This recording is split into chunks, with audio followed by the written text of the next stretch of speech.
மதிப்பிற்குரிய சகோதர சகோதரிகளே, என் பெயர் அலேகா.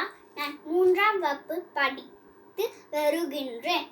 நான் நமது பெருந்தலைவர் காமராசரை பற்றி பேச உள்ளேன். கல்வி கண் திறந்தவர், தன்னலமற்றி நாட்டுக்காகவே தன்னை அர்ப்பணித்துக் கொண்ட கர்ம வீரர், பார் போற்றும் படிக்காத்த மேதை. காமராசர் விருதுநகர் மாவட்டத்தில் 1903ஆம் ஆண்டு சூலை திங்கள் 15ஆம் நாள் குமாரசுவாமி சிவகாமி அம்மைக்கு மகனாய் பிறந்தார். அவர் உழைப்பால் உயர்ந்த காமராசர் 1954 முதல் 1963 வரை தமிழக முதல்வராக இருந்தார்.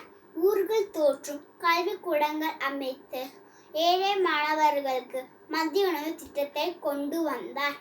எனவே கல்வி கண் திறந்த காமராசர் கர்ம வீரர், ஏழைகளின் ஏந்தல் என்ற கருப்பு காந்தி, கல்வி வள்ளல் என்றெல்லாம் பெருமைப்படுகின்றார்.